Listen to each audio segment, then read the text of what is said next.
Welcome to your go-to podcast for making the most of your second chance after a conviction, inspiring you to navigate the challenges associated with having a criminal record.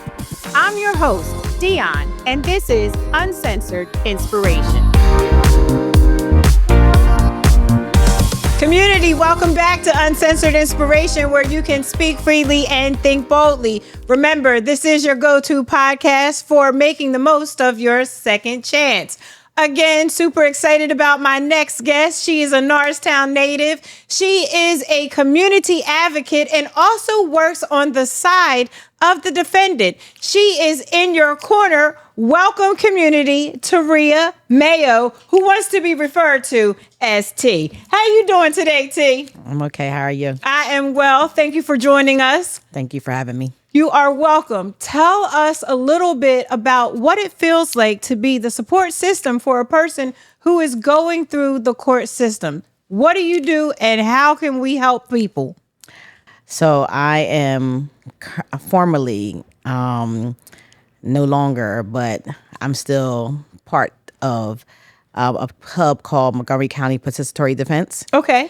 And I also counter coordinate with Reunited Family Bail Fund. Nice. Where I help Heather Lewis out a lot. She's executive director of that program. Heather. And Scotty Tags, Ernest Hi, Scott, Scotty. is also the vice president. Nice. And Yvonne Prats is the president. I don't know you, Miss Prats, but hey, girl. Bail Fund. Okay. So what I do as a defense advocate, I help defendants and community and families navigate the system. Okay. And that's by helping them with things like biopacks. Now, what is a biopack? So a social biopack is something here similar. Okay. That I have right here. I did this one for my little brother. Okay. And it's, as lawyers will call it, it's called a mitigated packet. And what it is pretty much, it's a packet that will give you pretty much your life story to make you humanized. Okay. So what, we're no longer human once we get into the system? They don't deem you humanized anymore. Okay. Sometimes believe in, sometimes some people will call people that's in the system an animal. An animal. And wow. This way we can let people know that they are real people. Right? And this is what and they starts. Just made a bad decision. As all people do, right? Yes. Okay. I don't use the word mistake because mistake is a word that in the criminal justice legal system, they don't like to hear because mistakes are what kids make. As adult, we should know what a mistake and a bad decision is and know the difference. Okay. So when a lot of people go in front of the parole board or they go into a sentencing hearing and they advocate for themselves and they have their last hearing and they're able to speak upon for themselves, the word mistake, a lot of judges get very upset about that. Okay. That's good to know. And I'm saying that as a person who is somewhat caught up in the system and needing to navigate through this, that I don't need to say the word mistake because I don't want anybody to look at me and be like, oh, well, again, you knew better. You're not allowed to make a mistake. And that's something small, but that's so big. Yes. Okay. Yes. And also what I do is I skim through discoveries. Okay. And what's a discovery? Discovery is your case. Okay. So what happens with a discovery, some people do not get their discovery like they're supposed to. Okay. And that's one of their rights. So me as a person who's about to be on trial should have a copy of my discovery. Yes. Before the discovery. trial. Okay. Yes. Okay. And make sure that whoever is representing you, a public defender, or a private attorney, or if you're representing yourself, that you want from the district attorney's office, you would like your full discovery. Okay. And that's your whole case. Everything that they have on you for evidence. Okay. And once you go through your discovery, then you can know the evidence that Commonwealth has against you.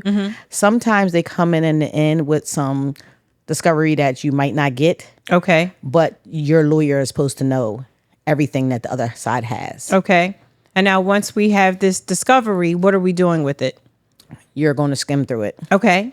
You're going to skim through it. You're going to look through it with your attorney. If you don't understand it, you're going to ask questions. You're going to highlight big points that you want inside the discovery to be answered. Okay. And then you can go to the law library and look up your case. Okay. Or cases similar to yours. Okay. And you can go through your discovery there and see what kind of laws that you have backing you with that case. So what if I find something on my discovery that's not true? Then you need to address that to your attorney. Okay. Because we know that the burden doesn't fall on the defendant. Okay. So it comes on the prosecution. So they have the burden. So what happens is that you just really have to show up. Okay. As a defendant, you really don't have to talk or do anything. You don't even have to testify. Sometimes people want to because they want to tell their story. Yes. But really the burden isn't on you. Okay. So the burden is on the prosecution to say that this is what I did and these are the facts that they have and this is why we're here today. Yes. Okay. So as a person who's sitting, being the defendant, what else can I do? You know, you got my discovery. We've looked at this. We're okay with this. Now, what's my next step? Well, your best next step is, as a defendant, especially if you're going to go to trial, is just to come up with some character witnesses. Okay. And character witnesses is pretty much people that can speak for who you are as a person. Okay. Like they can speak for me, Taria, and they can speak for you, Dionne. Okay. And they will humanize you to the point of, it's best to get people that know you well. All right. And as I did when my brother got sentenced, I got 10 good speakers. Awesome. And I got ex-co-workers. Okay. I got community advocates. I got people that have coached with him. Okay. I had got an RN. I got a councilman and people that dealt with him one-on-one in the community. And I got 2 students that he formerly teached. Okay, so are the people's positions in life as important as the people are? Sometimes not. Okay. It's all about the truth of the person. Okay. Because just because I say that you got good character doesn't mean everybody is going to say you have good character. Okay.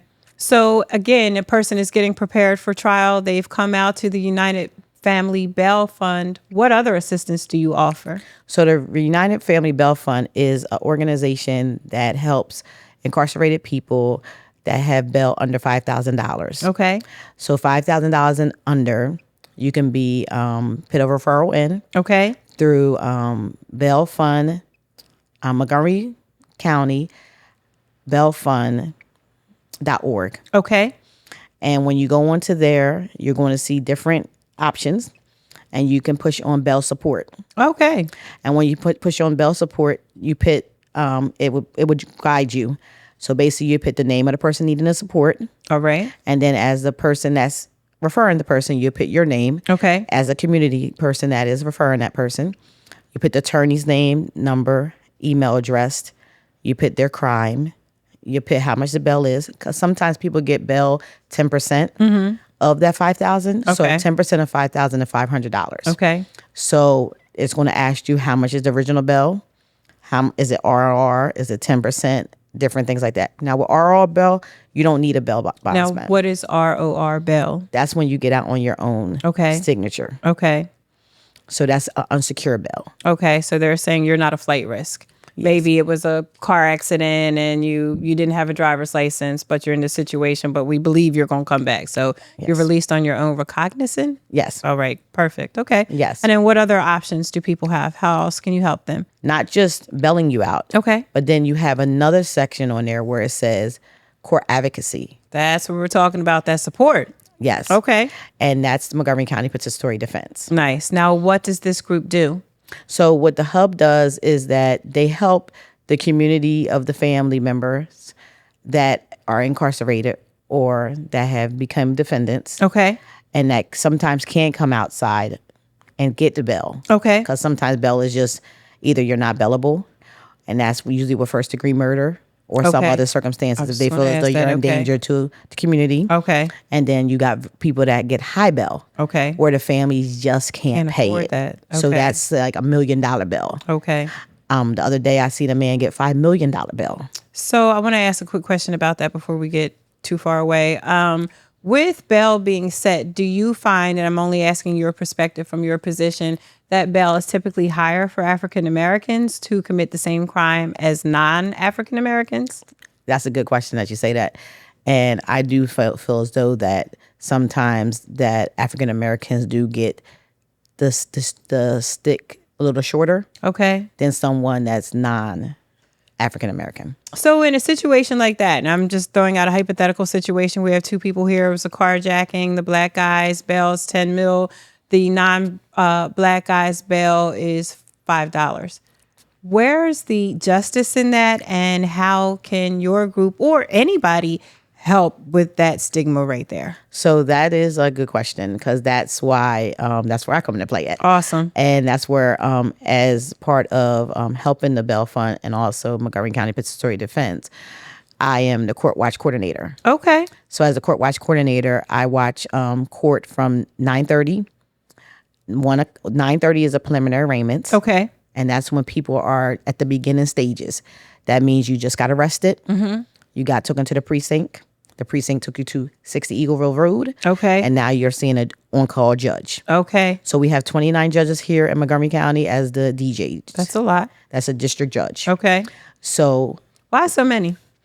Because it's so many. It's actually 67, I think, Good counties Lord. Here in Pennsylvania, in Montgomery County alone. Okay. And every judge, and sometimes has multiple counties. Okay.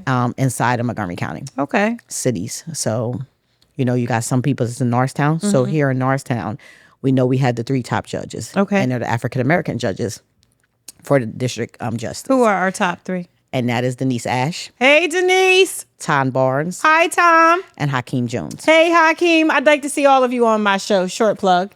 Yes. So they are our 3 African American judges on Marshall Street. Okay. Marshall and DeKalb in Norristown. Okay. And they do on-call also. Amazing. So what happens is that I watch court at 1:00. Okay. Now that's bail reviews. So the new system is now you no longer go to the precinct, and you know how before when you get arrested, you stay there overnight, you see a judge that night, and you get bail. Yes. That doesn't happen anymore. Okay. So now we have a new program called pretrial services. So it's been in effect, I think, a couple years now. And what pretrial services is that you go, you get locked up. They take you straight to a police station. They take you up to 60 Eagleville Road. Which is the county Montgomery prison. County Correctional Facility. Okay. And you get interviewed by a pre-trials officer. Okay. And what they do is that they do your history, like you just said. So basically, they go all the way down to when you was a juvenile. All right. To any troubles that you have gotten to. Okay. And that's when the score recommends either you get out on unsecured, okay, or you're no bailable. So when it's called no bailable, that means it's a cash bail that can come on you. Okay. Then they tell you if you have any FTAs, like you said, failure to appears. Okay. And even if they happened decades ago. Okay. All that will come up. It's going to come to your back history. Up. Okay. And that will be your point system. Okay. And that's where your bail lies at. So it's 3 reasons that judges are supposed to give bail. Okay. And that is for everyone gets bail except for first-degree murder. Okay. And I told you that before. Understood, yes. And second degree, I believe, also is not a bailable defense because it's a life imprisonment. Oh, goodness. But other than that, third degree is bailable. Okay. And people don't know that. Quick question, because I'm going to ask, what's the difference between first, second, and third degree murder? So first degree is premeditation. Okay. Well, we learned in the years that premeditation is not what we think as a plan. Okay. You can be premeditated and not have a plan. Okay. It just happened spontaneously, and it happened. So and I'm just saying because sometimes I get a little confused with conversations. I want to make sure I have this clearly. So premeditated, but not being premeditated. So saying I had a snafu on the road and a person pissed me off, they cut me off, and I said, well, I'm going to kill that person. But I didn't actually mean to say I'm going to kill that person. But then 2 blocks down the road, we get into a car accident and I killed that person. Mm-hmm. So is that premeditated? Is this what we're talking about? Yeah, that can be something considered as first degree. Okay. Because you still had the mindset. Okay. So it's basically the prosecution has to prove that at the time of that intent, that you was intending to kill that person. Okay, so they have to walk through my mind and make it make sense. Yes. Okay, so second degree would be felony. Okay, so what's second degree murder though? How do I didn't think about it, but it just happened? Second degree is in the commission of another crime. So you're robbing someone and you unfortunately shoot them and now the person's gone. So that's second degree. And third degree? That is basically a malice without malice. and without malice. So first degree is malice. Okay. That means you attended. Okay. Third degree is not. It's just recklessness, where I had a car accident and as a result, my passenger died. Would that be? That would be more on a manslaughter, involuntary manslaughter case. See, we going deep. So third degree can be a fight. Oh, wow. Okay. So basically, you can get into a fist fight. And you can knock the person out. They hit their head on the side of the curve. Oh, God. You didn't mean for them to die. Okay. You didn't have any malice in it. Yes. But you recklessly acted. So that's interesting because we're going to dive off a deep cliff with that. What if that's self-defense? If the person came into you and slapped you and it's like, oh, shit, it's on and popping now. Put your hands on the wrong person and you laying on the ground. Am I in trouble? So that's a big stretch there. Okay. So self-defense in Pennsylvania is very, very, very hard to prove. But it is ways around it. So hot time out, friend. We're having a friendly conversation. Somebody puts their hands on you and you defend yourself. How is that hard? Why is that hard? Because it seems cut, clear, and dry, right? Keep your hands to yourself. And it's crazy that you said that, because to today, I have set since 2020, since COVID started and then ended, I sat in over 120 trials. Oh my goodness. And out of the 120 trials, about 75 of them were homicides. Get out of here. And out of 75 homicides trials that I sat in here in Montgomery County, only about 5 of them came back with a not guilty plea. That's a lot to digest right there, because not guilty, meaning the person didn't mean to kill this person, meaning the person was actually innocent. And that 75%, are we just running around murking each other? And this is just a new way of life? Like, what's happening right there? And it's funny that you said that, because I'm going to go on to a case that just was recent. And it was the question that you just asked. And I'm going to tell you this case that was just recent that we set in a couple months ago. And it was a young barber from Hatboro, Horsham. And he had a shop. His name was Razor Reese. And he was defending himself. This guy that was lived up top of his shop for 2 years since he had the shop was constantly harassing him every day and calling him out of his name, calling him the N-word, being very inappropriate, scaring his customers away, just making it bad for his business. Okay. And he was allowed to do this for years, though, right? And he was documenting. Okay. He was calling the police, and nothing was happening. Right? And 2, it came to a point one day that the guy took it a little too far. Okay. And he was calling him out his shop. He called the cops. He was on the phone with the cops, telling them that he was at the shop door. He went out to the side of his door to avoid the guy, and the guy just kept on taunting him to the point where he killed this man in self-defense on a 911 call. Okay.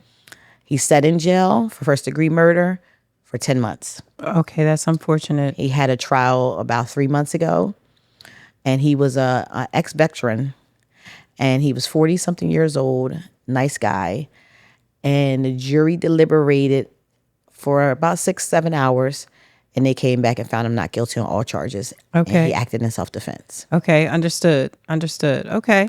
So again, in cases, but let's talk outside of murder, right? Mm-hmm. Where you are helping the families, what other support outside of bail can you help? What other support outside of the counseling? Well, we do court support. Okay. And sometimes we can just help with just support, period. Like, because it is really when you're got a loved one or yourself, because sometimes it's yourself that you're coming for. Absolutely. It can be stressful. Okay. Terrifying. So we try to support that person as best as we can. Okay. Mentally, emotionally, physically. We refer them to sometimes to counseling. Okay. And I know that Heather, my colleague, she has a good relationship with a therapist, Black therapist named Akia. Nice. And she has referred some of us to a foundation called the Loveland Foundation. Loveland, nice. And they give 12 free vouchers for you to be able to see a therapist of your choice. That's amazing. And they pay for them. And I actually took advantage of that and used it for 12 Mental health sessions. is great, yes. And I was able to get a Black therapist that was great. Okay, wonderful. awesome. How'd that make you feel? It was good. So was your therapy what you needed to get over what you were seeking therapy for? Yes. Okay, awesome. Back to supporting the community. What makes you do this? Why become a community advocate? Why work in the legal system? What drives you? So I always been law and order. Okay. And I actually went to school for it. Amazing. My goal in school when I went to school for criminal justice, I really wanted to own my own private investigation. Nice. PI firm. Okay. It's still my goal. I got a couple of people I need you to investigate. Let's talk after this, okay? It's my firm. Okay. I mean, that's what is my firm. That's what I always stood on. Okay. And that's what I wanted to do. Always wanted to be a part of the crime scene investigation. Nice. I like to dissect things as like a detective. Okay. But never wanted to work on the other side. I always wanted to be the defense side. Awesome. I mean, I should have went to school for law, but too much schooling. A long time. But sometimes I think I can do a little better job than some of these lawyers out here. Hey. But it's a gift and it's a curse. Okay.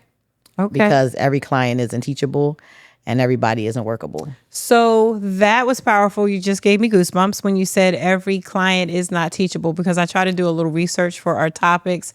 And that was actually one of the topics. And I was afraid to touch that because I want to help people, right? Mm-hmm. There are thousands of people, 79 million people right now who have some sort of conviction, and you may be looking for inspiration. And like myself, didn't know where to get started. But if you are a person who is unteachable, what are we doing, friend? We're just lost. What does that look like? How are you helping them? Because I'm going to say this from an education standpoint. I am a middle school teacher. And I've got little Johnny over here who's a straight A student. And then I've got Andrew over here who I feel like, oh my goodness, what am I going to do with Andrew, right? And I don't want to say he's a lost cause, but most people, and I'm assuming this is what you're talking about when you're saying are unteachable, are in little Andrew's position where regardless to what I do for Andrew, it's still not working out. So how do you work with someone who's unteachable and incarcerated or about to be incarcerated? And that's funny that you say that, because that's where I am the gift and curse at. Okay. So outside of the two organizations that I told you about, like I said, I just resigned from Montgomery County Participatory Defense. Why? Hold on. Wait a minute. You're moving on to something different. You're just not being needed. What's happening there? Yes. So my thing is that love the group. Okay. You know, it's a very powerful group. Okay. The players on the group is powerful. Nice. But I just have a bigger and broader vision. Okay. Awesome and for you. So I am moving on. Okay, I like that. Farther. Okay. I want more. Okay. And I'm not a person that can be stagnant. I get it. And I'm a go-getter. I like it. And I'm about to launch another a nonprofit organization. What's the title, please? It's going to be called Miriam Graham's Kids Cafe. Miriam Graham's Kids Cafe. Miriam Graham. Why do I know that name? That's Miss Nippy. Get out of here, girl. Now I just got goosebumps. Okay. So hold on, because we got 16 topics going on at the same time. First, before we get into Miriam Graham's Kids Cafe, go back to me real quick and talk about the person who's unteachable. What am I doing with you? So now that's where my Signs of Hope comes in. Okay. So Signs of Hope is my nonprofit organization that I launched in 2012. Nice. Congrats. And Signs of Hope came about behind a young man that got killed here from Norristown, Pennsylvania. His name was Kevin. He got burnt to death in Pottstown by one of his best friends. Oh my God, I'm so sorry to hear that. From that, I saw that the young man that killed him was a troubled youth. Okay. And from that inspiration, I had connected with Kevin's mother, and I told her I want to start a foundation in honor of her son. Okay. And amazing. that year, I did a fashion show. Okay. Called Sharp After Dark. Okay. Me and Leonardis. Okay. And we had it at King of Prussia Firehouse. Nice. And it was to scholarship 5 students in Montgomery County. Good. Norristown Area School District that either lost a parent to death or a parent to incarceration. Okay. Because life in prison is death in prison. It's not just for that person, but also for the family. Okay. And for the family. I like your work. And so from there, Signs of Hope, I started that program. And in 2013, I took 3.5 bus loads of children from the Norristown Recreational Center. It was called the PAL Center at the time. Okay. To a program at Temple University called Cradles to the Grave. Nice.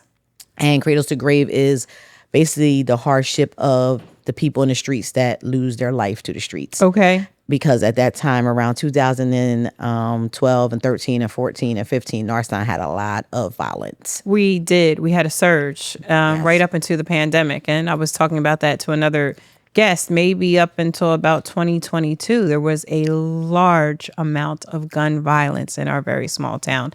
And unfortunately, a lot of it was our youth. Yes. So again, we've got this troubled person. He's not able to understand what's going on with him. Like you said, it's not teachable. So how are you able to help them? So that's where, that was where I started Signs of Hope. It was for the youth, the young men and young women.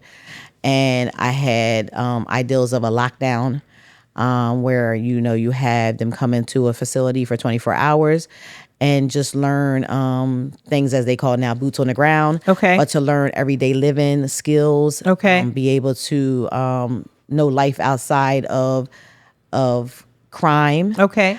Know how to do financial literacy. Know how to balance the checkbook. Okay. And just be able to know who you are as a person. Okay. And get the proper mental health that you need, because mental health plays a factor in everyone's life. It does. Some people just are sometimes ignorant to it, where they don't believe they have a problem. But mental health is 20% of everyone's life makeup.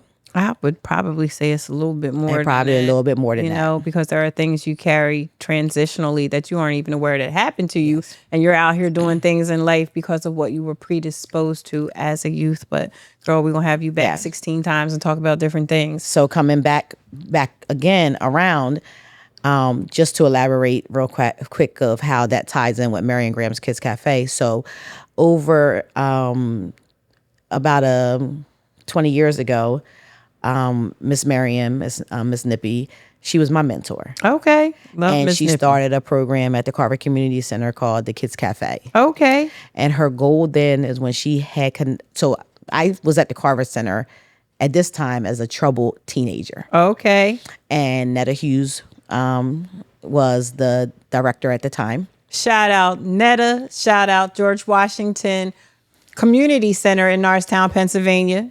I went to Miss Netta because I had gotten into some trouble with the law when I was 19 years old.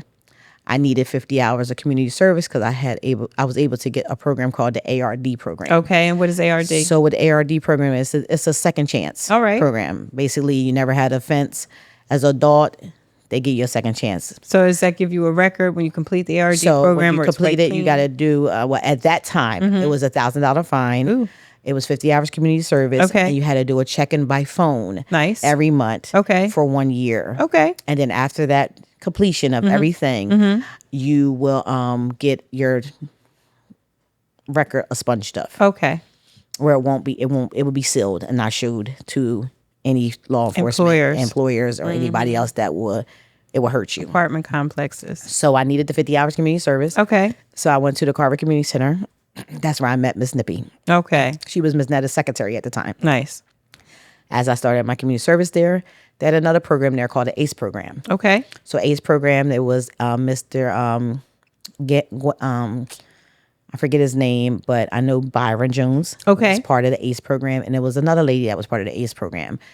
And at that time, as I did my community service, Miss Nippy had told me that she wanted to help the kids of the community. Okay.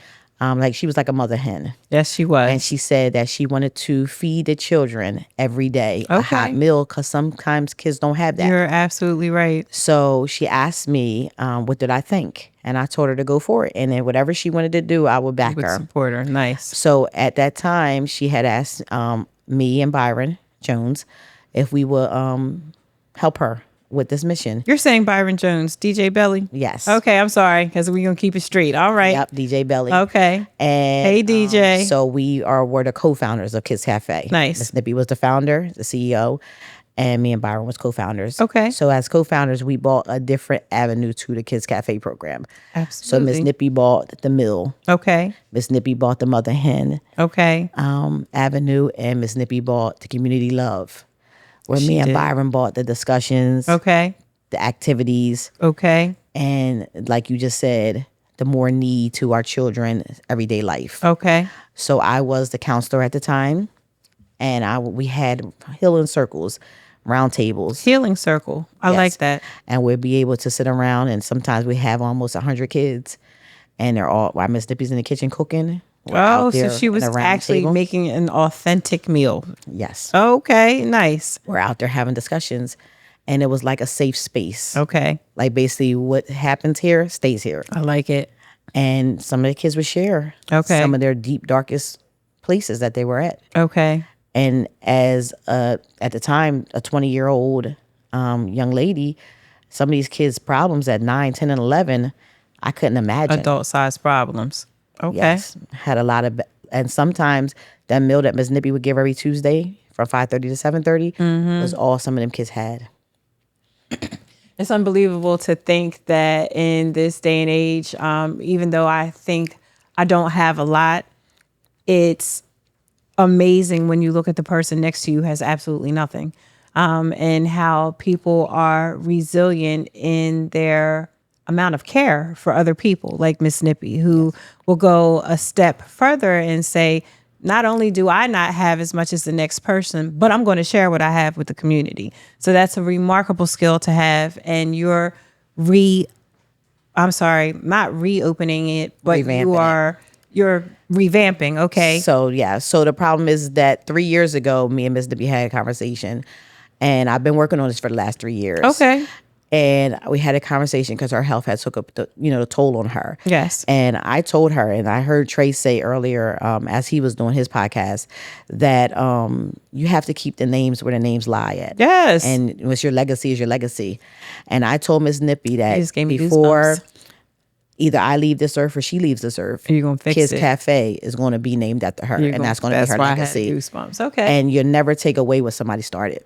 It is interesting in just so many different directions that we're having this conversation, because name recognition is important. It is very important, especially for the props that someone worked for, the hard work that they gave to something, and the benevolence. Because I could be doing anything with my time, but what I chose to do was to help you. And in, I don't want to say ignorance, and in moving in different directions, you neglected to give the person the homage that they were actually owed. So I want to say shout out to you for doing that. Okay. I'm sure her family is super excited about that. And how much further do you have to go before the Kids Cafe is back with her name? Got to go through some legal hurdles. Okay. Just to get it fiscalized. Okay. Be able to make it the LLC and the nonprofit that needs to be. Okay. And all that Miss Nippy stood for with that, the mission and vision statement, is going to go deep into it. And it's going to be definitely geared to our use. Okay. I'm going to get her her legacy. Her wings. And her wings involved. Okay. I'm just going to be the center of the start. Okay. But her grandchildren is who is going to carry her foundation. Awesome. Because that's the legacy that she left, and that's the legacy as passing the baton that I'm going to do. That this is here, this is what your grandmom left, this is what her heart was, her soul, and all of them were a part of the Kids Cafe. Oh, that's amazing. I can imagine her having all of her grandkids there, all the kids from the block, all the kids from the next block and the block over too. Mm-hmm. So with that being said, because you're obviously active in the community, you're working with the Bail Fund, you are hoping to reinvigorate the Kids Cafe.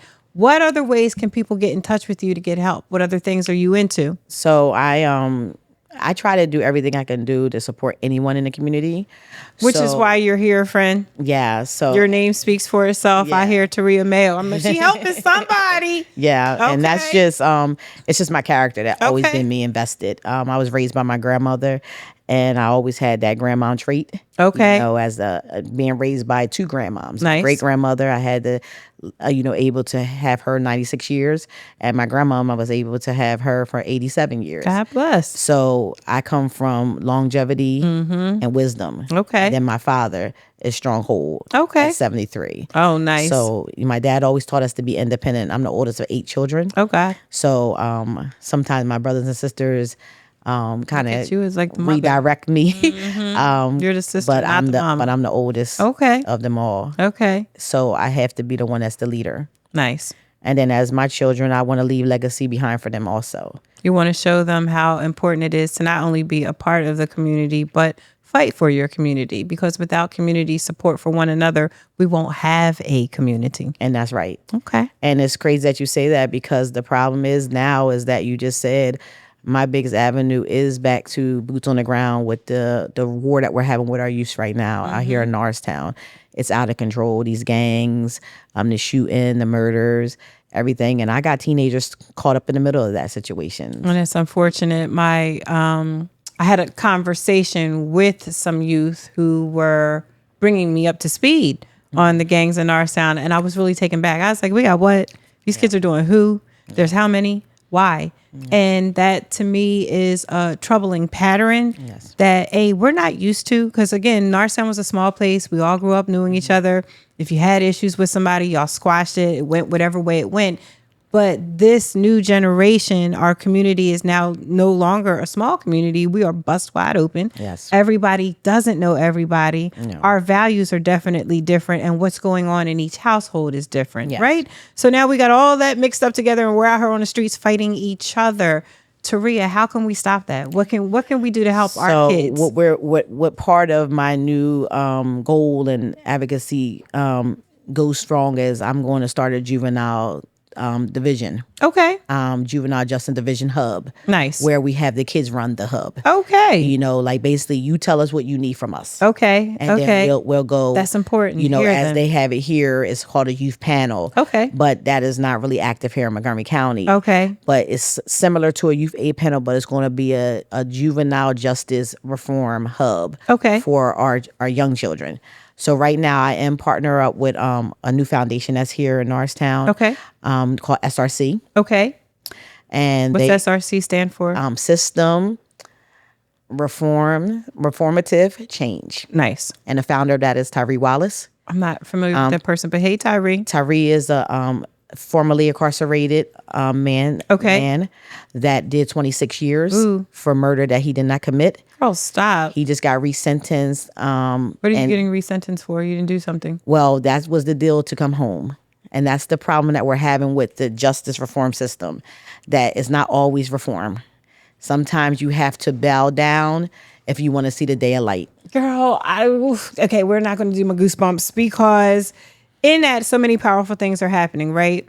Because again, it can be curved to the color of your skin, right? Mm-hmm. It can be, there is an opportunity for me to write this wrong, but because I'm Black, you're not going to get that opportunity, right? Yeah. There is the whole avenue of the socioeconomic factor. Do you have enough money to pay your way out of this situation? Mm-hmm. So I can go on and on and on about that. I got the wrap up sign over there from the corner. So what would you leave our guests with? But SRC is here. Okay. They're 1102 DeKalb Street. Okay. They are there. Norristown, PA. Norristown, Pennsylvania, 19401. Thank you. They have a Wellness Wednesdays. Okay. 6 to 8. Anybody's welcome. Nice. Every week is a different speaker. Okay. And they have on Saturdays, it's called a clean and grill. Okay. From 11 to 2. All right. And that means we clean up the streets of Norristown. Love it. And then we eat, we chat and chew afterwards. Okay. Chat and chew. So y'all eating good food? Yes. Okay. Nice. And it's going to be more to come. Okay. I know that they're having their first raffle on July 4th. Nice. Next Friday. July 4th, they're having their first raffle card, giving away a card to a member. Oh.